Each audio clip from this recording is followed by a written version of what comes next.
If you're just joining us for the first time, why not smash the like and subscribe button so that you can always get notified whenever I drop content week in and week out. Today we shall be discussing very few stuff. We solved some complex problems in the past. So today we shall be looking at algebraic process 3 and linear inequalities. So without wasting much time, why not wait? Let us dive into the board and see what we have today.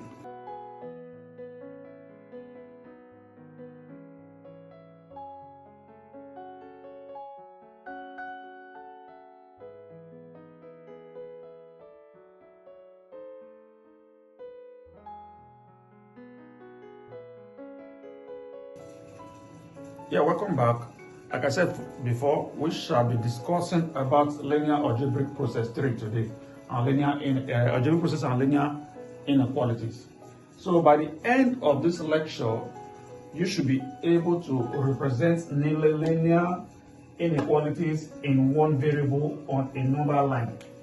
Secondly, you should be able to solve inequalities in one variable. And thirdly, you should be able to represent inequalities in two variables on a Cartesian graph. Number 4, at the end of this lecture, you should be able to solve inequalities in two variables, showing a required solution set within an unshaded region in a Cartesian graph. Fifth, at the end of this lecture, you should be able to solve real-life problems involving instruction using graphical method, that's the linear programming.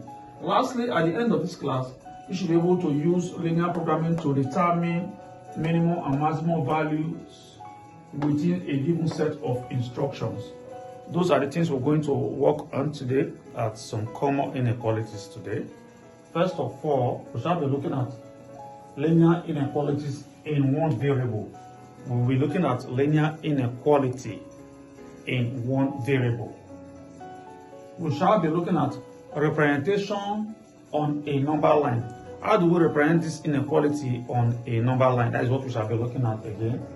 Then we have to consider that, for instance, consider a bus with a XO on it. A bus loaded with a XO on it. If there are 40 people in the bus, then X is equal to 40. If there are 40 people in a bus traveling now, it means that the total number of people is equal to what? 40. Then this is an equation. X is equal to 40 is an equation. What about if there are less than 30 people in the bus? Then X is less than 30. This sign here means less than. This sign. This is an inequality. When you say less than, it means inequality. So we shall be looking at the symbols of inequalities right now. Now, like I said, we have to look at the symbols of inequalities. Let's look at the symbols of inequalities. When you have this sign here, this means greater than. And when you have a sign like this, opposite, it means less than. Then when you have a sign and a bar under, it means greater than or equal to. Then when you have a sign in reverse and have a bar under, it means less than or equal to. What about when you have the sign of equal to and crossed? That means not equal to. So these are the signs of inequality. So we have to take note of them as we progress through the class. Then let's look at our first problem here. Say, find the range of x for which 5x minus 4 is greater than or equal to 11. For which 5x minus 4 is greater than 11. So our solution, for us to solve 5x minus 4 is greater than 11, we have to add 4 to both sides. So we now have 5x minus 4 greater than 11. We have 5x minus 4 plus 4 because we are adding 4 to both sides. Is equal to 11 plus 4. Now we know minus plus will cancel each other. Minus 4 will cancel out plus 4. So we now have 5x left. So 11 plus 4 will give us 15. 5x is greater than 15. X now 15.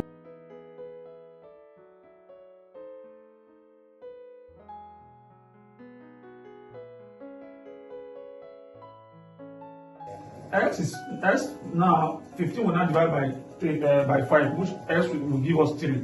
15 divided by 5 will give us 3. So x is greater than 3. That's the answer. What about if you want to represent it in a number line? The number line goes to the right because it's greater than 3. Here this is number line. Here is the x. 0 starts here. And at this point, 3 represents because x is greater than 3.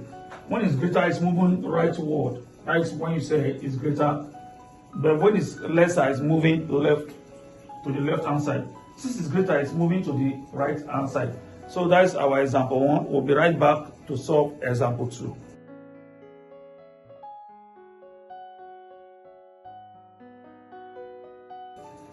Now welcome back to solve the part 2, the example 2, which is going to be our last problem for today.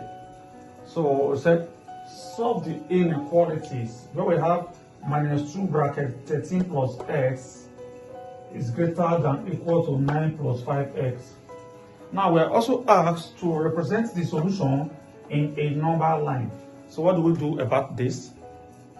So our problem is minus 2 bracket 13 plus x is greater than 9 plus 5x. First of all, we have to clear brackets.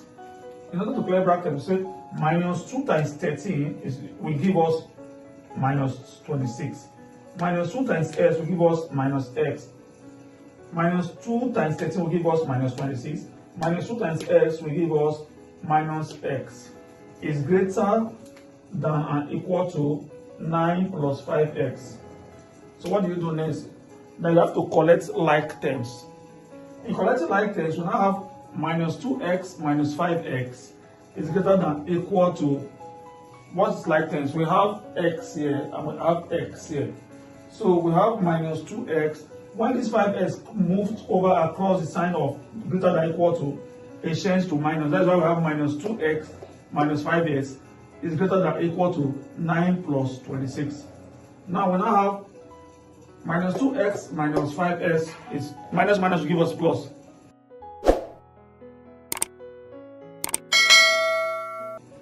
Two plus 5 will give us 7. That is, we have minus 7x is greater than equal to 35.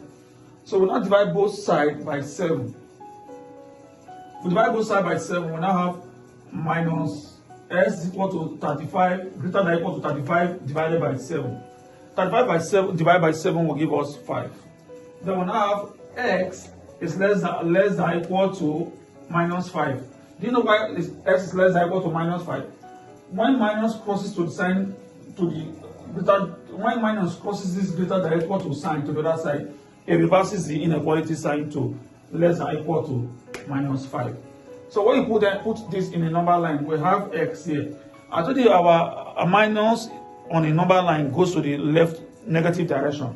So now we have minus 5 here. But if it's plus now, it will go to the right direction. This is our number line representation.